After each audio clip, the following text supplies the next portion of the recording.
Bueno, mis hermanos, una pregunta. Yo he venido dando una enseñanza acerca de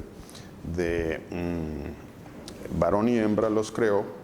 ¿Cree usted o qué piensa usted de la... Es una palabra que es muy usada hoy en día, homofobia, la homofobia. Yo les hago una pregunta. ¿Es Dios homofóbico? ¿Qué será homofobia? ¿Qué será eso? ¿Quién puede definir qué es homofobia? El concepto varía dependiendo de la persona como lo entiende o como Claro. Fobia es un miedo, ¿no? Claro. Miedo. Fobia es un miedo. La Real Academia dice que es una aversión, o sea, es un rechazo. Básicamente es eso. ¿Qué es aversión? Aversión se define como rechazo o repugnancia frente a alguien o algo.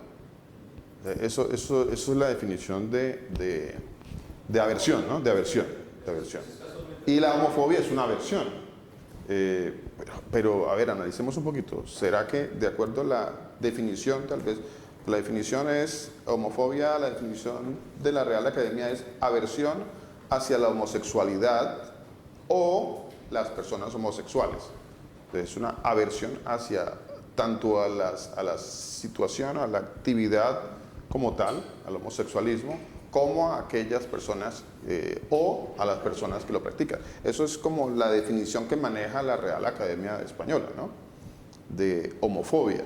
Es una aversión. Y ya vimos que aversión es un rechazo o una repugnancia. Entonces, vuelvo y hago la pregunta. ¿Será que Dios es homofóbico? ¿Ustedes qué piensan? ¿Qué más? Bueno, tal vez la palabra, como es una palabra moderna, ¿cierto? Entonces la palabra como tal crea confusión, crea posiciones. Especialmente crea posiciones negativas de acuerdo a la concepción de la misma palabra, porque la palabra como tal tiene una connotación negativa, o sea, al que se le aplica la palabra, pues a él se le está acusando, como dice mi hermano, ¿cierto? Les fue creada con el fin de acusar a esa persona y como dicen por ahí hoy en día, ¿no? De odio. ¿Será que voy a descubrir que de acuerdo a la palabra de Dios yo soy homofóbico? ¿Hay una homofobia bíblica? ¿Será que existe una homofobia bíblica? Hoy en día la gente son muy buenos para manipular los términos y manipular las situaciones. Entonces una persona que regularmente, porque leímos el término ¿qué significa homofobia? Cuando uno siempre ha escuchado la palabra fobia, como decía Marcela ahorita, siempre ha escuchado de que es miedo a algo, temor a algo, ¿no? Claustrofobia, miedo a sentirse encerrado. Pero cuando usamos el término homofobia, entonces ya no lo miramos desde el punto de vista de que es un temor o un miedo a una persona homosexual, sino que ya lo encasillamos al odio. Entonces es la forma, como decía Alejandro ahorita, que entonces, claro, yo ya soy homofóbico porque yo ya rechazo ese tipo de cosas, entonces usted está acusando a esta persona. Y volvemos al mismo punto de lo que usted ha venido hablando de las prédicas, y es el hecho de quererle tapar la boca a la gente para que no confrontarlo con su pecado. Porque quizás la persona que no se siente afín a esa situación o que rechaza este tipo de situaciones, esas aberraciones, entonces lo tildan a usted que usted es un homofóbico, ¿no? Porque usted rechaza ese tipo de situaciones. Es lo que sucede con nosotros. Entonces nosotros nos acusan de que nosotros no somos sin misericordia o que nosotros somos, porque nosotros los llevamos a ustedes a confrontarlos con el pecado. ¿Ve? Entonces esa es la situación que se presenta hoy en día. La gente manipula de acuerdo a sus situaciones o a sus emociones las cosas. Así es, pastor. Hay una cuestión muy interesante que su merced dice y es cómo se ha tratado de definir la palabra hoy en día y es un odio, pero la definición como tal de la palabra no habla de un odio, habla de una aversión, de un rechazo. Es un rechazo. A ver, y la fobia también tiene que ver con un temor, pero también tiene que ver con el rechazo. O sea, fobia es temor y rechazo también a la vez de algo, ¿no? Por ejemplo, usted tiene fobia a la altura, entonces usted le tiene temor, pero también usted rechaza eso, por la misma razón, ¿no? Tal vez por el temor, o por la razón que sea, lo rechaza. Pero usted no está hablando de un odio como tal, ¿no? Entonces, no habla la definición de odio, mas sin embargo hoy en día lo han querido encasillar en odio, o sea, odio. La homofobia es odio, ¿cierto? Pero realmente rechazo, es rechazo. Ahora, si la definición como tal dice que es una aversión o un rechazo, entonces, ¿somos nosotros homofóbicos? Pero también hay una palabra que dice, aborreces a los que hacen iniquidad, ¿cierto? Entonces, vea cómo balancear todo esto. Cómo darle a conocer a alguien que el Señor aborrece el pecado. Y no solamente el pecado como tal, porque es que ahí es cuando entra la frase muy conocida de que Dios odia el pecado, pero no al pecador, ¿cierto? Que es una frase que se introdujo dentro de las congregaciones. Hoy en día se practica y se predica esa frase como tal. Dice, Dios odia el pecado, pero no al pecador. ¿Qué tan cierto es esa frase? Esa frase, ¿qué tan cierto es? ¿Qué nos quiere decir, hermano? Si yo voy a buscar que si el Señor es homofóbico, literal la palabra homofobia no lo va a encontrar. Correcto, O sea, correcto. Pero su significado sí, o sea, Correcto. el Señor rechaza el pecado. O sea, Correcto. para nosotros es claro eso, el Señor no concibe el pecado, el Señor es santo, es sublime. Entonces yo no puedo pretender de decir que no, pues es que el Señor con estas personas sí tiene, porque el Señor es misericordioso, entonces el Señor sí les va a aceptar su pecado. Eso nunca va a pasar. Correcto. No cabe sino en la mente de las personas que quieren excusar su pecado. Que Correcto. quieren seguir en el mismo. Correcto. ¿Es Dios homofóbico? De acuerdo a la definición que se nos enseña. A ver, y yo hago la pregunta, y la pregunta es, ¿odia el Señor el pecado, pero también odia el Señor al pecador? ¿Las dos cosas? Eso hay que profundizarlo un poquito más. Ahí entra la vida, que es misericordia.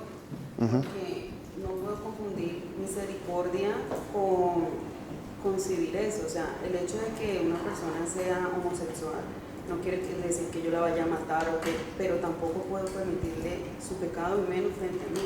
Yo tengo que recordarle que si él se arrepiente, él se va a ir para el infierno. Y esa es la misericordia del Señor. Claro, O sea, es que rechazar una condición o un pecado, para ser más claro, rechazar un pecado no implica odio, no para nosotros. O sea, yo estoy obligado a compartirle a todas las personas la palabra de Dios. Ahora, si las personas quieren seguir en su pecado, quieren continuar y en su actividad, en este caso la homosexualidad, entonces no por el hecho de que yo ya no quiera compartir con esa persona, porque pues el Señor también me dice en la palabra que pues ya hay un momento en que Él mismo lo dice, y es más, lo dicen inclusive de las mismas personas o hermanos dentro de una congregación, dice, si esa persona no se arrepiente, téngala por gentil y publicano. Entonces hay una condición o también hay un mandamiento para nosotros acerca de con quién debo compartir o no debo compartir. O sea, no quiere decir que yo odie a una persona. No, por supuesto que no. No quiere decir que yo la tenga que odiar, ¿cierto? No la tengo que odiar. Pero por causa de la palabra de Dios, muy seguramente que va a haber una separación, va a haber una división. O sea, de hecho, tiene que haber una separación y una división. Es que eso lo implica la palabra de Dios. A ver, si yo comparto con alguien o yo conozco a alguien, pero pues nunca hablamos del tema del pecado, pues seguramente que la relación siempre va a seguir, no va a suceder nada. ¿Por qué no va a suceder nada? Porque pues yo, dice la palabra de Dios, tengo contra ti que toleras. Entonces estoy entrando yo en una posición de tolerancia, de mirar para otro lado, de no decir nada, y no porque si digo algo entonces me van a tomar como que la odio, todo lo contrario. Si yo digo algo es porque quiero que esa persona se arrepienta, ¿sí? Pero eso va a implicar que haya una separación y una división. Es que la palabra de Dios dice que la palabra de Dios es como una espada que viene a hacer una separación. Necesariamente viene a hacer una separación. Por eso es que nosotros, hoy lo predicaba el hermano Elías, como dice mi hermano, pues es que ya pocos me llaman, ya no me llaman. Y eso nos ha sucedido a todos. A todos nos ha sucedido, es que es algo que viene a suceder en nuestras vidas. Eso va a suceder sí o sí, si uno está caminando en este camino de la salvación, del Señor Jesús. Eso tiene que suceder, o sea, son cosas que no van a continuar con usted de la mano. A ver, no va a suceder así, porque si usted le comparte a esa persona la palabra de Dios, le habla del pecado, le habla del arrepentimiento, le habla de la condenación eterna, por causa de lo que está haciendo, muy seguramente esa persona ya no va a querer compartir con usted. Pero si usted no dice nada a esa persona, no le exhorta, no la redarguye, pues esa relación va a continuar. O sea, la relación va a seguir ahí, va a seguir ahí. ¿Y qué está pasando allí? Pues yo tengo que analizar qué está sucediendo allí. ¿cierto? Pues la relación va bien, sí, no pasa nada, no me odia, yo no la odio, pero yo estoy fallando porque no le estoy diciendo a esa persona que esa persona va para el infierno. Totalmente, dice la palabra de Dios aquí en Juan capítulo 3, dice, versículo 19, dice, y esta es la condenación, que la luz vino al mundo y los hombres amaron más las tinieblas. A ver, como dice mi hermana, él sabe, dice, esa persona sabe, ¿cierto? Pero él ama más las tinieblas. Él ama más esa vida, esa condición, ese pecado. Esta es la condenación, que la luz vino al mundo y los hombres amaron. Esto es increíble, para nosotros por lo menos lo es, ¿cierto? Para nosotros por lo menos es difícil entender que las personas amen más las tinieblas. ¿Cómo es posible? Nosotros pensamos, ¿cómo es posible que las personas puedan amar más las tinieblas que la luz? Pero sí, eso sucede. Es que el pecado, lo que está sucediendo no es un ente separado de la persona, no lo es. Entonces no puede uno hacer una separación de eso, decir, no, pues es que yo a usted lo amo, pero lo que usted hace, pues no, lo odio, pero a usted lo amo. Es interesante, ¿cómo puedo yo entrar en esa dualidad? ¿Cómo puedo eso es como un paradigma, ¿o qué es eso? ¿En qué momento yo puedo hacer esa separación? Sí, a usted lo amo, pero lo que usted hace sí lo aborrezco totalmente. Amor o alcahuetería. Interesante eso. Amor o alcahuetería. ¿Qué realmente está sucediendo allí? A ver, uno dice, no, es que yo sí estoy amándolo. Ah, bueno, sí, lo amas mucho a esa persona. ¿Cuántas veces le has dicho que está mal? ¿Cuántas veces le has dicho que se va a ir al infierno? ¿Realmente lo amas? O, contrario a eso, lo que tú tienes es una alcahuetería con esa persona y está bien, no pasa nada, siga con su vida, yo igual lo amo. Bueno, eso está tan contradictorio y todo, ¿no? Porque las definiciones están todas... bueno, es una locura todo esto de las definiciones de las cosas. Mire que el pasaje, perdón que le interrumpo, pero ahí el mismo pasaje nos da la respuesta al pasaje que se estaba leyendo, porque la palabra de Dios dice, más que el que practica la verdad viene a la luz. Entonces, ¿qué es practicar la verdad? Si yo como padre estoy viendo que mi hijo está saliendo con una manifestación de esa manera, ¿cuál sería mi comportamiento? ¿Cuál sería el amor que yo podría sentir con ese hijo? Traer a ese hijo a la verdad, decirle la verdad. Si la misma palabra le dice que practique la verdad viene a la luz para que sea manifiesto que sus obras son hechas en Dios. Entonces, el amor que yo debo sentir como padre hacia un hijo es traer a mi hijo a la verdad. No decirle, hijo, es que tú eres un homosexual y yo te voy a amar como eres. No, hijo, tú eres un homosexual y el Señor va a traer castigo sobre ti si no te arrepientes de tomar camino. Porque las obras que estás haciendo son manifiestas que son malas delante del Señor. Y la palabra de Dios lo dice. La palabra de Dios lo dice. Yo tengo que traer a mi hijo a la verdad. ¿A la verdad mía? No, a la verdad de las Escrituras, a la verdad de la palabra de Dios. Para que por fin se manifieste el verdadero amor. Porque yo creo que hay que hacer un estudio sobre el amor, porque definitivamente la gente tiene un mal concepto del amor. Y la gente piensa que es que el amor es algo sentimental, es algo emocional, es el amor que vivimos hoy en día. Y el amor definitivamente no tiene nada en absoluto que ver con eso. El amor es el cumplimiento de la palabra de Dios, es el cumplir los mandamientos de Dios. Ese es el verdadero amor. El verdadero amor de Dios es cumplir los mandamientos de Dios. Entonces yo tengo que traer a mi hijo al amor. ¿Cómo lo traigo al amor? Mostrándole la verdad en la Escritura, mostrándole que él debe cumplir los mandamientos de Dios y que él está en pecado. Ese es el verdadero amor que yo debería manifestarle a un hijo. No decirle, darle palmaditas en el hombro y decirle, tranquilo hijo, no se preocupe que yo te amo como eres. Pero es que yo pienso que la mayoría de las mamás, digamos que sus hijos son así, la mayoría de las mamás lo que hacen es como contemplar y seguir como anhelando que algún día pueda cambiar. Mientras tanto, vengan, quédese aquí en la casa o lo siguen consintiendo y alcahueteándole eso. ¿No hay corrección por miedo? Quédese en la casa, pero no digo nada, no le digo así dice el Señor, no le digo la palabra de Dios dice esto, lo que usted está haciendo es pecado, rechazamos totalmente lo que usted hace porque eso está en contra de Dios. ¿Será que esas personas que dicen amar a sus hijos, no solo en esta condición, tal vez en otras, tal vez si son asesinos, ladrones, no sé, en diferentes condiciones, ¿cierto? ¿Será que ellos, los papás, como dice el pastor, que hay un concepto tan errado del amor, o sea, el concepto de amor está totalmente distorsionado y se convirtió en otra cosa, Se convirtió en alcahuetearle a las personas lo que ellos hacen y no decir nada. Ese es el concepto moderno del amor, pero ese no es el concepto bíblico del amor. No lo es.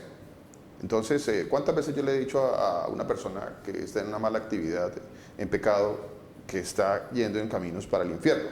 Se lo he dicho. ¿Será que esos padres que dicen amar a sus hijos se lo dicen? ¿Frecuentemente se lo dicen? ¿O nunca se lo dicen? ¿O tal vez en algún momento? O tal vez no se lo dicen para no entrar en una situación difícil con sus hijos y bueno, y por esa razón no lo hacen. ¿Sí? Entonces vea que el concepto del amor está totalmente distorsionado, mi hermano.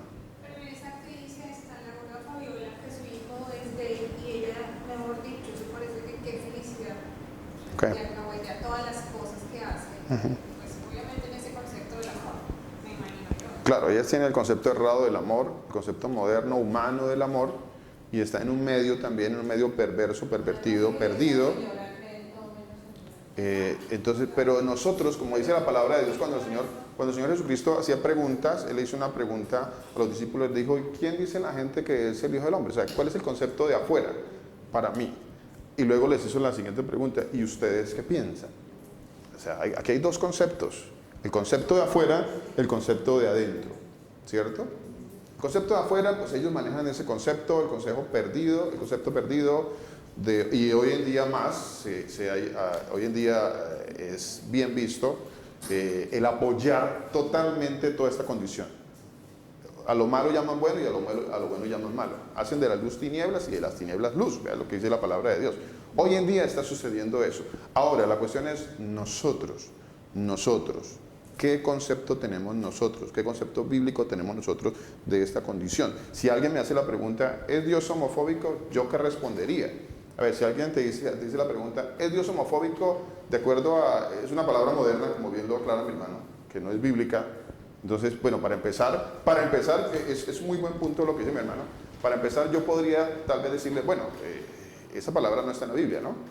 Muéstreme la palabra en la Biblia, a ver, para poder entrar en definiciones, porque usted me quiere poner a mí un tropiezo con palabras que no están en la palabra de Dios, y entonces en muchas ocasiones entra uno, como dice la palabra de Dios, en choques con otras personas por cuestiones o por palabrerías o por cosas que no están escritas, y esa sería una.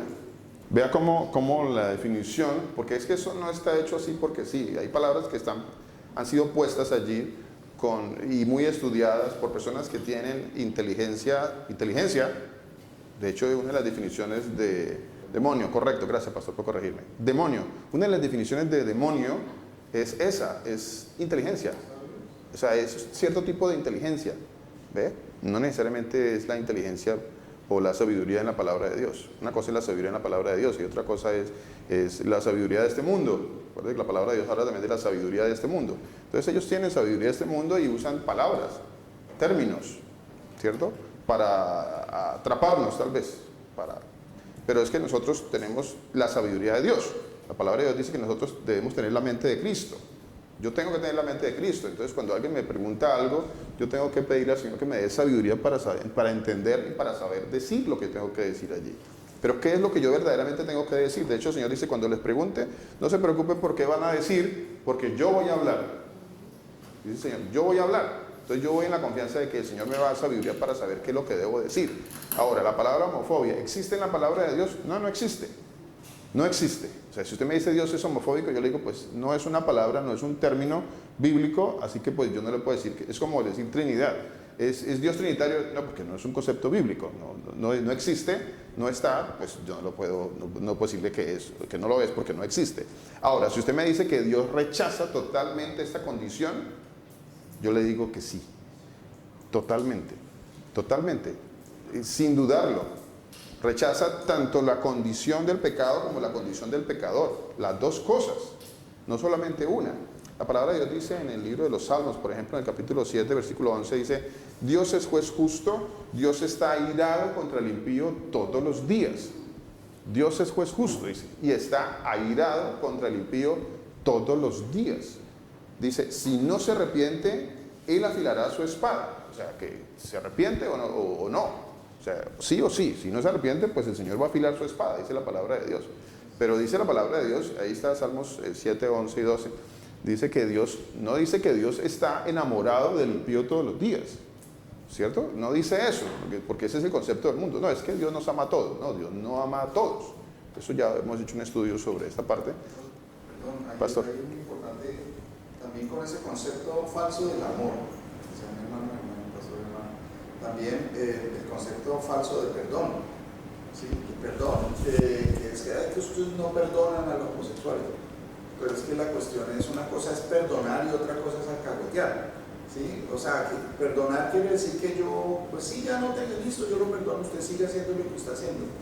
Y eso es, el perdón es totalmente diferente. O sea, no se trata, el perdón viene cuando hay arrepentimiento. ¿Sí? Dice, si tu hermano peca contra ti, viene y te busca y perdónale. ¿Por qué? Porque vino a pedir perdón, o sea, arrepentido, sí, o sea, vuelve y cae, pero se arrepiente. Pero el problema es que cuando nos acusan, no, es que ustedes ¿por qué no perdonan? Pero es que no hay arrepentimiento, no hay ninguna búsqueda de mejorar o cambiar la situación. Y no, ya lo que quieren es que uno se vuelva partícipe, que uno lo avale y que no tenga ningún inconveniente con la persona, aún siga haciendo la misma. Y eso es un ejemplo muy importante que ha dado mi hermano, mi pastor hermano, es cambie el pecado. Son pecados, ¿cierto? Así como mentir, robar o matar. Entonces cambia el pecado a asesino. Entonces ya la visión cambia, ¿cierto? La visión ya al asesino para él no hay perdón, para él no hay alcahuetería, pero para el gay sí. ¿Sí? Entonces es bien importante esa parte. Claro, amén. Entonces ahí vea cómo los términos están distorsionados, ¿cierto? Entonces nosotros, ¿cuál debe ser? Recuerde que la palabra de Dios dice que eso lo dice Pedro, dice que cuando hablemos, dice, si alguno hable conforme a la palabra de Dios. Si alguien me dice, ¿es Dios homofóbico? Yo le digo, pues, no aparece la palabra homofobia en la Biblia. Pero sí le puedo decir que Dios aborrece ese pecado y aborrece esa persona que está cometiendo ese pecado. Si no se arrepiente, el Señor lo va a condenar. Eso sí lo puedo responder. Y no me van a poder acusar de nada. No van a poder ponerme a mí o ponerme un traspiés en términos que yo estoy utilizando, que eso es importante. Es importante, vuelvo y les digo, si alguno habla, dice la palabra de Dios, hable conforme a las palabras de Dios. Y si nosotros hablamos conforme a las palabras de Dios, pues no vamos a tener ese tipo de inconvenientes ni de problemas, porque no van a poder refutarnos a nosotros lo que dice la palabra de Dios. Es Dios, es la palabra de Dios. Entonces no nos van a poder refutar. Primera de Samuel 22, 27. A ver, estos dos pasajes son bien interesantes que los miremos. Son pasajes iguales, paralelos. Dice Primera de Samuel 22, 27 y Salmo 18, 26. ¿Qué dice el Salmo 18, 26? A ver, ¿quién me lo quiere leer? Dice, limpio... Segunda de Samuel. Qué pena. Segunda de Samuel 22, 27. Dice, limpio te mostrarás para con el limpio. ¿Cierto? ¿Y qué más dice la palabra de Dios?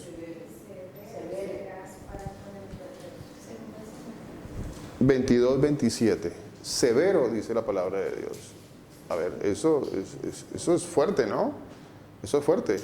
Recuerde que, por ejemplo, la carta de Tito dice, ¿cómo dice la carta de Tito? A ver, ¿quién recuerda lo que voy a decir? Y ahí de lo que se está hablando acá en Segunda de Samuel, dice, limpio te mostrarás para con el limpio y digno serás para con el perverso. Se está refiriendo David hablando del Señor. ¿Sí? O sea, que el Señor, el Dios Todopoderoso, el Señor Jesús, se va a mostrar limpio con el limpio y se va a mostrar líquido con el Correcto. Correcto, pastor. Muchas gracias por la aclaración. Segunda de Samuel 22, 27 dice, limpio te mostrarás para con el impío y rígido serás para con el perverso. Y entonces sigue dice, porque tú salvas al pueblo afligido, mas tus ojos están sobre los altivos para abatirlos. O sea, ahí al que no tiene arrepentimiento, se lo pasa a abatir. Vamos un momentito, gracias mi hermana, vamos un momentito a Tito. Tito 1.13 dice, este testimonio es verdadero. Por tanto, ¿qué dice allí? Repréndelos duramente,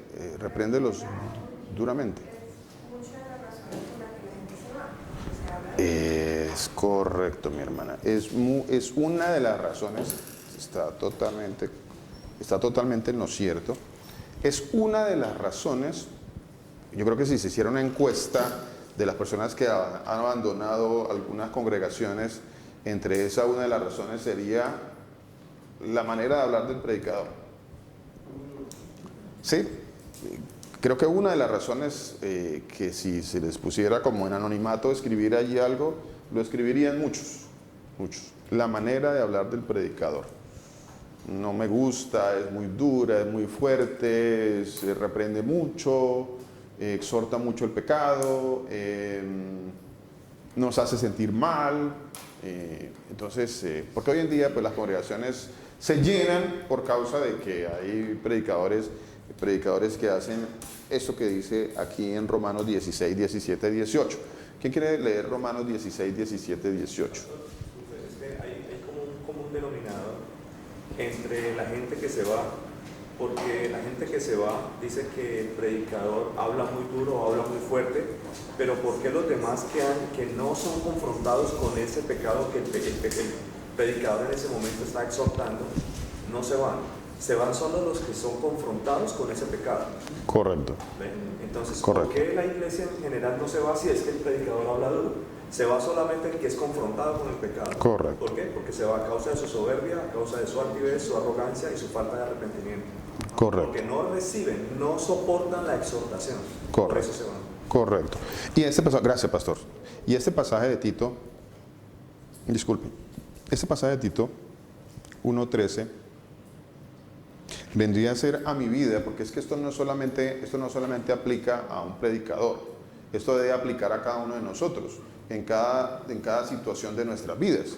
Entonces, a ver, si yo, volvemos al caso bueno, yo convivo con ese pecado, porque a la final lo que termino yo haciendo es conviviendo con ese pecado. O sea, convivo ahí, y como que nos acomodamos los dos, y aquí viene algo bien complicado, porque dice la palabra de Dios, ¿qué comunión tiene la luz con las tinieblas? A ver, entonces yo digo, pero es que todos mis amigos yo tengo amigos ladrones, asesinos, matones, borrachos. Ese es mi club de amigos. A ver, mi club de amigos es ese, ¿cierto? Entonces, algo está pasando. Algo está pasando en mi vida. Porque el Señor dice que no va a haber una comunión entre la luz y las tinieblas. O sea, eso no va a existir. Eso va a crear una incomodidad espiritual en la vida del creyente, de tal manera de que, pues, sí o sí, él no va a poder convivir con eso.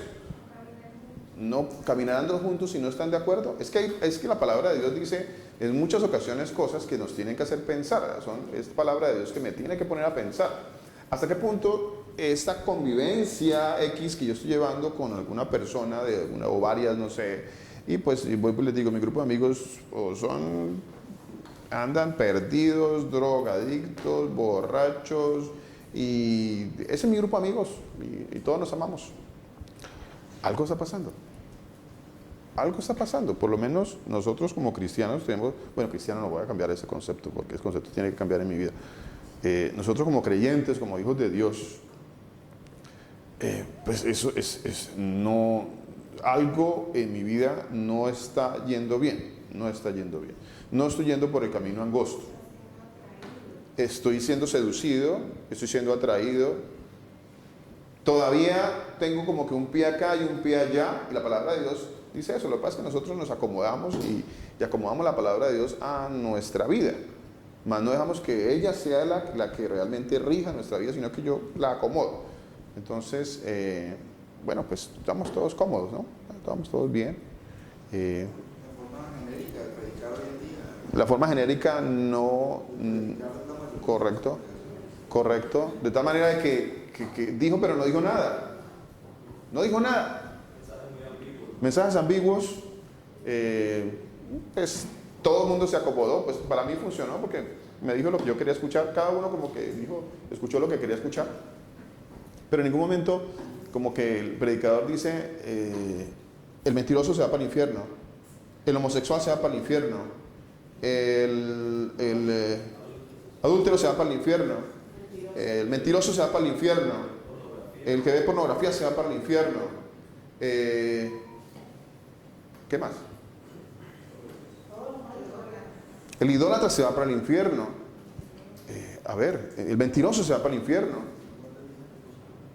El que no guarda el día de reposo está violando la palabra de Dios, y la palabra de Dios dice que es la palabra de Dios. A ver, ¿será que hay un mandamiento más o menos que el otro en la palabra de Dios? ¿Será que lo hay? No tendrás dioses ajenos delante de mí. Me estoy confundiendo con la pregunta que hice de la trivia esta semana.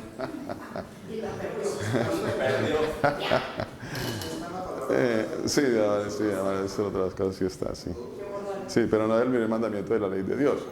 Que a propósito, el pastor me hizo una corrección muy interesante sobre ese pasaje. ¿Fue sobre ese pasaje, pastor? No, fue sobre los años del Señor Jesús, ¿no? Sobre los años del Señor Jesucristo. Entonces el pastor me hizo una corrección.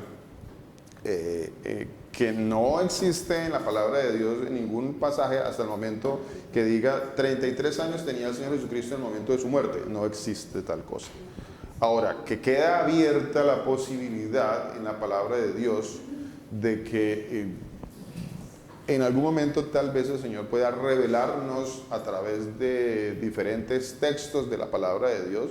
Quizás nos pueda revelar si es su voluntad, si Él quiere, o cuántos años tenía el Señor cuando el momento de que Él partió, ¿cierto? Básicamente era eso, no cerrar la puerta en este caso, no cerrar la puerta al entendimiento de que puede haber todavía más por aprender de la palabra de Dios, que a veces uno como que cierra la puerta de no aprender más.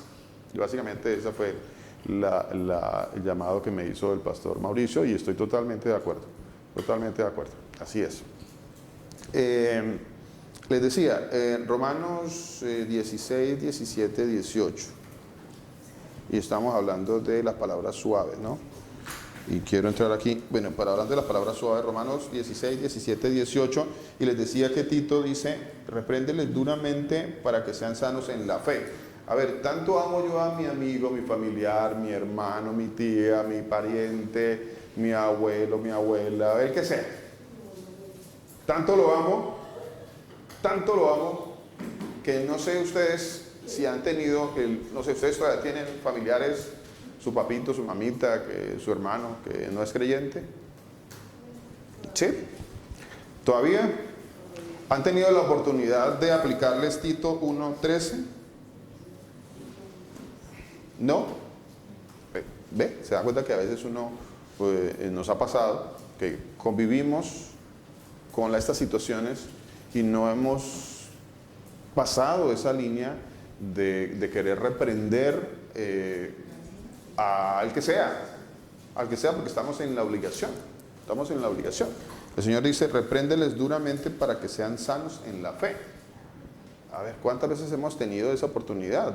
Y creo que cada día que tengamos, pues no la perdamos. Si en algún momento tenemos la oportunidad de hablar con nuestros familiares, nuestro papito, nuestra mamita, pues vamos con la palabra de Dios. Es que la palabra de Dios es fuerte. ¿Quién dijo que la palabra de Dios es suave? No. ¿Quién se inventó eso de que la palabra de Dios es suave? Y que hay que hablar con palabras suaves, porque como ahora la idea es hablar así como Dios es amor, y yo tengo que comportarme como predicador, como un afeminado. Entonces, si yo no hablo de una manera afeminada en el servicio, entonces no, ese predicador no, yo quiero que pongan allí a fulano de tal, que él habla como afeminado. Entonces, como que queremos escuchar esa parte de un predicador, ¿cierto? Que me hable de esa manera, porque se han perdido muchas cosas. Entre otras cosas, se ha perdido la virilidad, pero léeme mi vida, 1 Corintios 16:3, que te habla, 1 Corintios 16:3. A ver, léeme esa palabra. Y 16:13. Para allá quiero que vayamos hoy. Entonces, mire, y Romanos 16:17 dice de la siguiente manera. ¿Qué dice que 1 Corintios, mi vida? 1 Corintios 16:13 dice: Velad, estad firmes en la fe, portaos varonilmente y esforzados. Ok, interesante eso, ¿no? Pastor, pero es que lo que su merced acaba de decir eso es una combinación ¿De qué? de amor y disciplina. Sí. Porque es que también si yo vengo cargado pues, de pronto con un problema y entonces entro y el pastor empieza a darme cuete, sí, tiene que hacerlo, Sí. pero también tiene que haber la otra parte, eso debe ser un balance. Lo que pasa es que a veces vienen las distorsiones de la palabra de Dios, y cuando algunos predicadores se salen de la palabra de Dios y creen que están entrando en una corrección, y en muchas ocasiones se van para otro lado y no es corrección bíblica, más es una corrección más en la carne. Me explico. Empiezan a hablar muy fuerte de que si usted tiene un par de zapatos abiertos, o que si su moña no debería estar, o que y entonces tratan a las personas de una manera muy despectiva y con términos muy desobligantes, insultantes en muchas ocasiones a las personas. Y bueno, pues eso no va a corregir a nadie. O sea, ¿qué me corrige a mí que alguien me diga inmundos, demonios?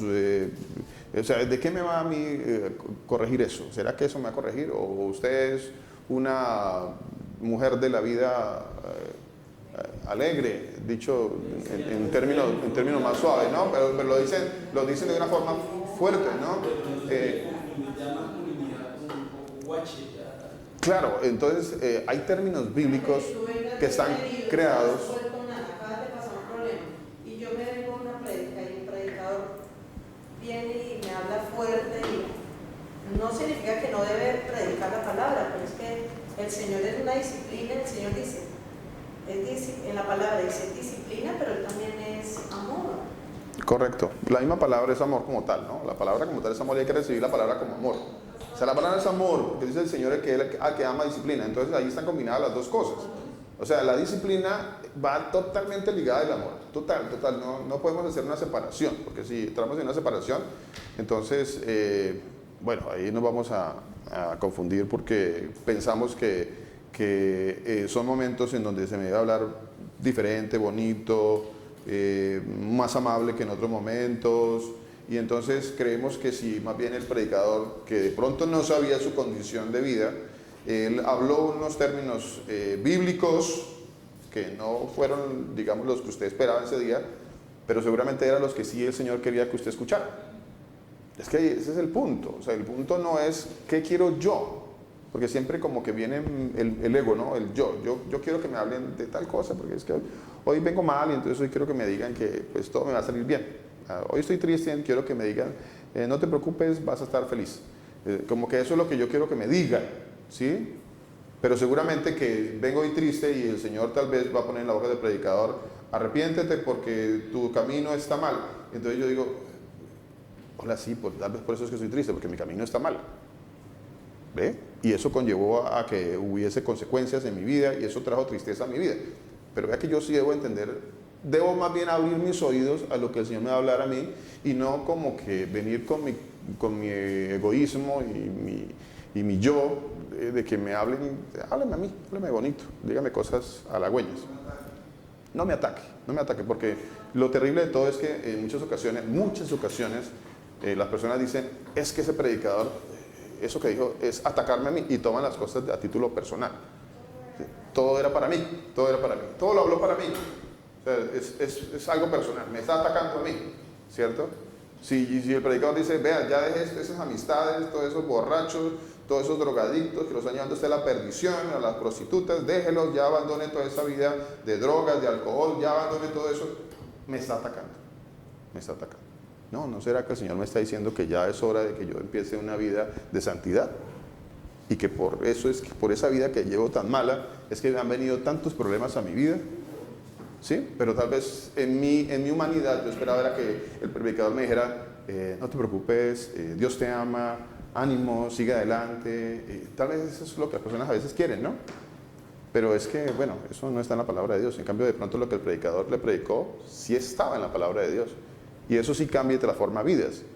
Es que lo que sí cambia las vidas es la palabra de Dios. Lo demás no cambia las vidas, lo demás es pura psicología. Pero eso sucede cuando no hay una real intención de cambio. Porque uno entra al sitio y dice, ¿será que cambio? Pero cualquier excusa va a ser. Porque yo creo que eso es hasta bueno, ¿no? Una persona que realmente está buscando un cambio en su vida, quiere afrontar los errores. Por ejemplo, no sé, a mí particularmente, todo el mundo se siente inconforme o incómodo cuando le dicen la verdad, aunque duela, pero a mí siento que me sirve. Gloria a Dios. Tiene razón, algo estoy haciendo mal. ¿No? Pero esa gente que, por ejemplo, va y se pelea en el día con todo el mundo, y no, es que el mundo está en contra de mí. Y oye, espérate, pues si soy yo el que está con todo el mundo, ¿será que algo malo está dentro de mí? Güey, algo tengo que cambiar. Pues no sé, esa es mi forma de pensar. Y el que está buscando cualquier excusita de, no, man, ya me trató mal, yo mejor no cambio, mejor me quedo como estaba. Eso no es una real intención de cambio. No lo estoy buscando, ¿verdad? Correcto, Pastor, correcto. Es que, o sea, siempre tratamos de echarle la culpa a las personas.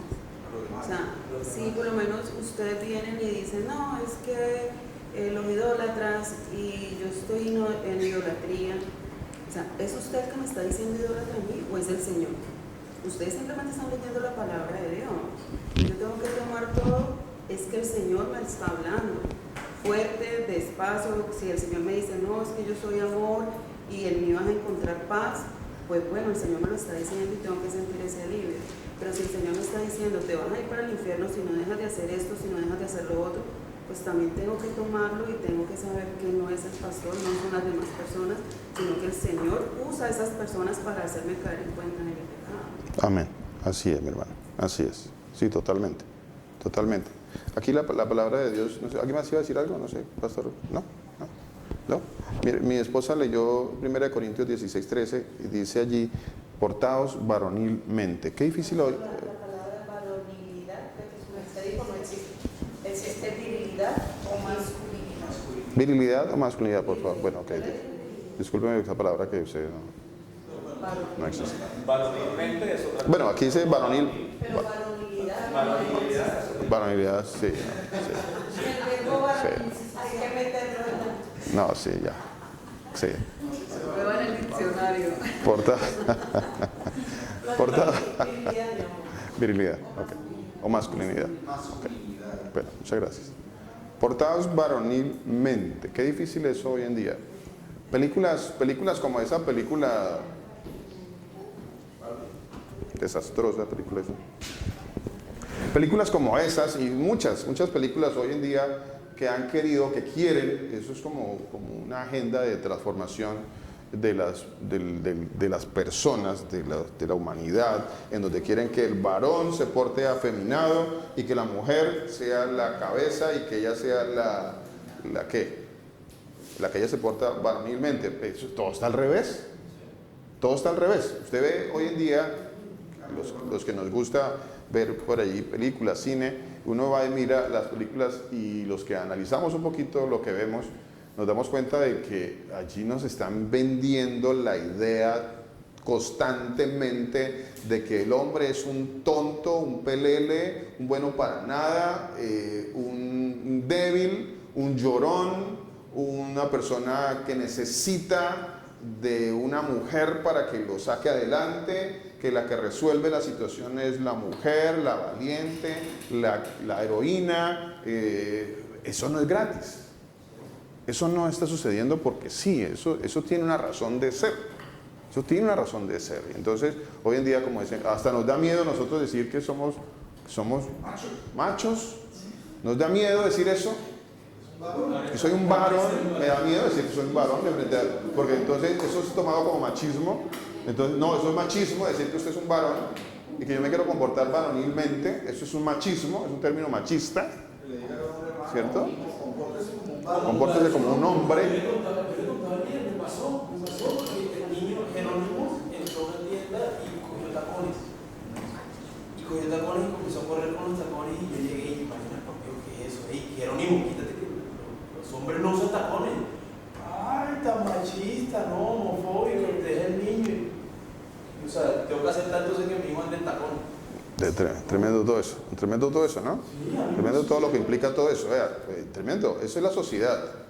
Eso es la sociedad nos está llevando a que nosotros, entonces los hombres somos débiles, no servimos para nada, un pobre bobo ahí que depende de la esposa, llorón, a toda hora le está llorando a la esposa para que la esposa le solucione, Y hay un pasaje que, bueno, los invito a que escuchen ese mensaje que es sobre Jezabel y Acab. Es un mensaje que está por allá atrás, ¿no? En donde encontramos a una Jezabel que maneja la casa, maneja el hogar, y encontramos a un Acab, un pelele, un hombre que, bueno, para nada, y era un rey, era el que dirigía un grupo grande, pero detrás de él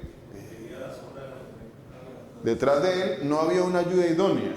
No había una ayuda idónea. Detrás de él había una Jezabel. Había una mujer que se enseñoreaba del varón, y entonces le solucionaba los problemas, y entonces Acab no se comportaba varonilmente. No sé cuántas mujeres quieren un varón, quieren un hombre que se comporte varonilmente. Yo les hago la pregunta a las señoras, no sé, si les parece bien, o ustedes quieren un personaje ahí al lado que llorón, no soluciona nada, bueno para nada, un tontarrón ahí que no sirve, que inseguro, una persona que no dirige su hogar, no dirige su casa. Eso es lo que nos están vendiendo hoy en día. Y el Señor dice, compórtese varonilmente, portaos. Hay un comportamiento, dice, portaos varonilmente. O sea, hay un comportamiento del hombre, un comportamiento.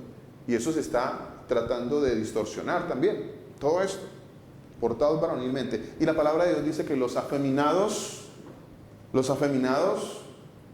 ¿qué dice los afeminados? 1 Corintios 6:9. Es increíble, todo está escrito. Afeminados y los que se echan con varones. Sí, claro. Vea, la palabra... No solamente hace falta echarse con varones, sino que son afeminados también. Afeminados también, dice la palabra de Dios. Miren la situación, no todos, es el concepto también, por ejemplo, homosexual es una persona amanerada, no necesariamente, porque hay homosexuales que se visten como varones y que no se identifican siendo femeninos, pero son homosexuales. Ahí el Señor recalca claro los detalles. Claro. Puede haber homosexuales que no se han echado con nadie, pero también están cometiendo un pecado, son afeminados. Correcto. ¿Sí? Entonces son cosas que a veces no las podemos encasillar como nos las vendieron en el mundo, sino como las dice el Señor. Correcto, pastor. La palabra social dice metrosexual y está bien que esto es demasiado más que una mujer. Hoy en día se ven muchos varones ya se quieren vestir como mujeres, mujeres se quieren vestir como varones, y no hay una diferenciación. ¿Será que el Señor manda, o sea, será que es algo que nos inventamos nosotros, o eso también está en la palabra de Dios? El Señor manda a hacer una diferenciación, una división radical en cuanto a nuestra apariencia. Eso no es de gratis. Eso no es de gratis. Mire, Deuteronomio 22:5. ¿Qué dice Deuteronomio 22:5? ¿Quién me lo quiere leer? Deuteronomio 22:5. Mire, pastor, que en Romanos también, en capítulo 1, versículo 27, dice, y de igual modo también los hombres, dejando el uso natural de la mujer, se encendieron en su lascivia unos con otros, cometiendo hechos vergonzosos, hombres con hombres, y recibiendo en sí mismo la retribución debida a su extravío. Porque no solamente hace falta ser afeminado o echarse con varones, es el uso natural de la mujer. De la mujer.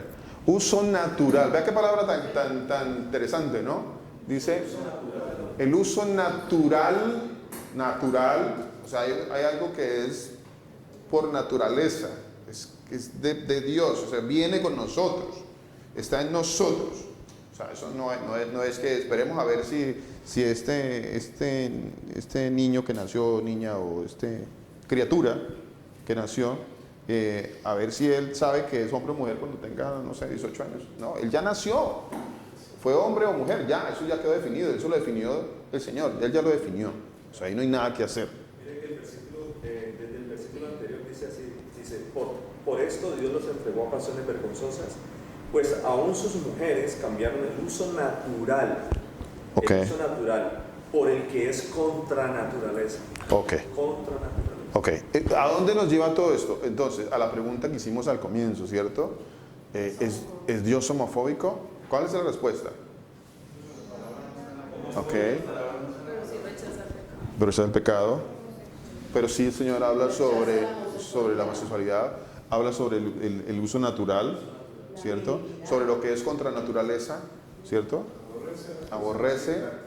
Entonces vea que lo que tenemos son argumentos de la palabra de Dios para refutar cualquier ataque o cualquier persona que quiera venir a confundirnos a nosotros. Mi hermana Dorita, ¿nos lee Deuteronomio 22:5, por favor? Dice la palabra del Señor: la mujer no se vestirá con ropa de hombre, ni el hombre se pondrá vestido de mujer, porque ¿Por qué? cualquiera que hace esto es una abominación al Señor tu Dios. Ah, vea qué interesante eso, ¿no? ¿Será que los que tienen hijos, familiares, primos, amigos, no sé, y le dice, eso que usted está haciendo, vistiéndose así, es una abominación delante del Señor? Yo quiero saber si después de uno decirle esto que está en la palabra de Dios a esas personas, la relación va a continuar siendo lo más de armoniosa como la veníamos trayendo. Me interesaría saber eso. O sea que si la relación no sigue igual de armoniosa, algo está mal. ¿Quién pone esa vestimenta? ¿Quién dice cómo se veste un hombre y una mujer? ¿Quién lo pone? Bueno, es interesante la pregunta, porque si hablamos de una falda, por ejemplo. He escuchado pastores pentecostales que dicen esas mujeres pecadoras empantalonadas. O sea, Doras pecadoras, Teresa pecadora, Frisel, todo. Yo tengo falda, entonces, pero la tengo arribita, entonces ¿quién pone ese estándar? Afortunadamente. ¿Quién pone ese estándar de vestimenta? Afortunadamente, digo afortunadamente, todavía, aún todavía, y eso ya está cambiando también, y eso ha venido cambiando desde mucho tiempo atrás, ya bastante tiempo atrás, cuando uno llegaba a una tienda, o ya hoy en día llega uno a una tienda y preguntaba sobre un par de zapatos, esos zapatos, porque a uno le interesaba si esos zapatos eran de mujer o de hombre. ¿Qué le decían a uno? Ya le están cambiando la mentalidad, ¿ve? Decían, son unisex. ¿Ve? Vea cómo la cosa ha ido cambiando. ¿Ve? De tal manera que quiere cambiarse la mentalidad. O sea, vístase como quiera, como mujer, no importa. No importa. Eso es lo que dice el mundo. ¿Sí? Pero Dios quiere que haya una diferenciación. Dios quiere que haya una definición de quién es hombre y quién es mujer. ¿Cierto? Vuelvo y te digo. Bueno, eso también se puede definir por la historia acerca de las batas. Habían batas que ellos sabían diferenciar entre un traje de hombre largo y un traje de mujer, igual digamos, tomándolo como ejemplo hoy en día en los árabes, para no ir tan lejos, ¿sí? Para no ir tan lejos, lo vemos acá. Hay diferenciación.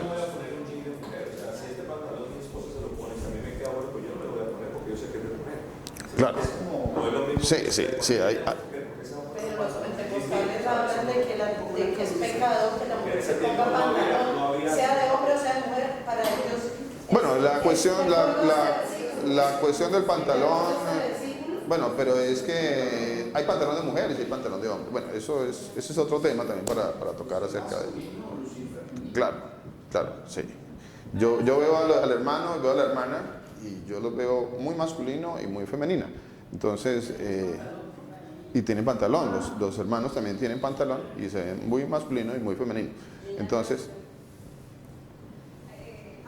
aquí, por lo menos aquí en Emiratos, se siente como ese temor, digámoslo así, de cuando los hombres van a comprar ropa y las mujeres, o sea, que como en los salones de belleza, o sea, solo hombres o las mujeres.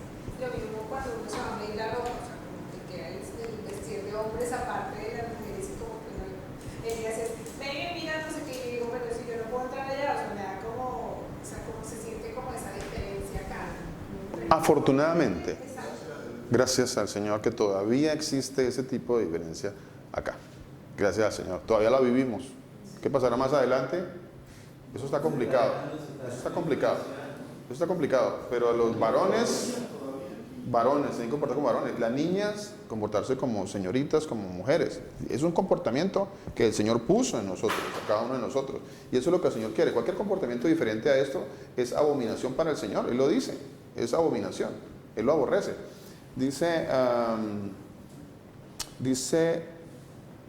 les decía que en la primera carta de los Corintios, en el capítulo 6, en el versículo 9, dice: ¿no sabéis que los injustos no heredarán el reino de Dios? No erréis, ni los fornicarios, ni los idólatras, ni los adúlteros, ni los afeminados, dice, ni los afeminados, ni los que se echan con varones heredarán el reino de Dios. Ni los afeminados, ni los afeminados. Afeminados. Ve interesante esa palabra, ¿no? Ya, la que hemos estado hablando. Y dentro de esos entran los que tienen palabras muy suaves. El que usa una manera de hablar muy suavecita, muy afeminada. Sí, no sé. Dice Romanos 16, 17, 18. Dice, mas os ruego, hermanos, que os fijéis en los que causan divisiones. Ya este versículo para terminar, porque bueno, hay otro pasaje que también quisiera que lo leyéramos, aquí está. Dice que es el mismo de los afeminados. La misma palabra afeminada se usa en Mateo 11, 18. Dice así, dice, ¿qué saliste a ver? ¿Qué saliste a ver? Dice la palabra de Dios. Está hablando del Señor Jesucristo, ¿no? Vean, interesante esto que dice el Señor Jesús. Dice, ¿qué saliste a ver? ¿Y de quién está hablando aquí? Está hablando de Juan el Bautista. Y Juan el Bautista era un varón, ¿sí? No era ahí un afeminado que hablaba ahí como suavecito y así con lenguaje de sacerdote católico. No, él no tenía ese tipo que les enseña. Yo me imagino que les enseña porque todos hablan de manera afeminada. Tiene que haber alguna forma en que a ellos les enseñan a hablar afeminados, ¿sí? ¿Qué hombre había en él que tenía la fortaleza y la varonilidad? Claro. Tenía la hombría de decirle a los demás, ¿quién nos enseñó hoy de la generación de víboras? Correcto. Porque se portaba como varonilmente, se portaba varonilmente, valiente, así es. Dice, ¿qué saliste a ver? A un hombre cubierto de vestiduras delicadas. Es la misma palabra que se usa para malacos, que es la palabra afeminadas. La palabra es la misma. Dice, ¿qué saliste a ver? ¿Un hombre que se viste con vestiduras afeminadas? Vea qué interesante eso. O sea, Juan el Bautista no era ningún afeminado, no se vestía con vestiduras afeminadas. No, él estaba muy bien definido como hombre. Dice, he aquí los que se llevan vestiduras afeminadas, y aquí hago la traducción porque es la misma palabra, que es malacos, es la palabra griega para afeminado. Dice, los que llevan vestiduras afeminadas, en las casas de los reyes están. Vea qué interesante eso, ¿no? Qué interesante eso, que hoy en día todo este movimiento, todo esto siempre es procurando las sociedades, los grupos sociales. Ellos allá, eso transforma las vidas, los corazones, todo el que quiere pertenecer a grupos sociales. Y esas son las casas de los reyes. Y dentro de esos grupos, pues usted va a tener que transformar su pensamiento, su manera de vestir, su manera de comportarse. Y hoy en día sucede eso. Si un varón hoy no se comporta afeminadamente, como que no lo aceptan en muchos grupos. ¿Ve? Y si se comporta como un varón, entonces le dicen que es un guache, un macho, más que le dicen, machista. Dice, y os ruego, hermanos, que os fijéis en los que causan divisiones y tropiezos contra la doctrina que vosotros habéis aprendido, y que os apartéis de ellos, porque tales personas no sirven a nuestro Señor Jesucristo, sino a sus propios vientres. Y con suaves palabras, y también se usa la palabra allí para eso. Aquí está, ya la encontré, la que quería hacer. Delicadas palabras, suaves palabras. Vean, interesantes, suaves palabras. No se dejen llevar por las suaves palabras. Eso atrae, eso cautiva. ¿Ve? Eso cautiva a las personas, las suaves palabras. Cautiva al oyente, ¿no? Cautiva al pecador. Dice, con suaves palabras y lisonjas engañan los corazones de los ingenuos. O sea que todo aquel que se deje llevar por este tipo de palabrería suave, pues el Señor dice, pues que es un ingenuo, no sabe, no conoce la palabra de Dios, está engañado. Y para terminar, ahora sí para terminar, Colosenses 3, 18, 19. Colosenses 3, 18, 19 dice así, casadas, estad sujetas a vuestros maridos, como conviene en el Señor. Interesante eso, ¿no? Señora, dice, Colosenses 3, 18, 19, dice, casadas, estad sujetas a vuestros maridos, como conviene en el Señor. Y el versículo 19 le dice a los maridos, o sea, varones, amad a vuestras mujeres y no seáis ásperos con ellas. Lo interesante de esto que quiero enfocarme allí dice, varones, pues trate de no ser áspero con ella. ¿Por qué? ¿Por qué dice eso el Señor? Porque el hombre tiene una naturaleza áspera. Esa es la naturaleza del varón. El hombre no tiene que cambiar su naturaleza. Esa es su naturaleza. Y escucho una vez a las hermanas que dicen, no, pues que no nos comprenden a las mujeres, no nos comprenden a las mujeres. Pero hay que comprender la naturaleza también del varón, tanto el uno como el otro hay que comprenderlo. El varón tiene una naturaleza áspera, varonil. Amén. Bueno, vamos a dejar hasta ahí entonces. Señor Jesucristo los bendiga.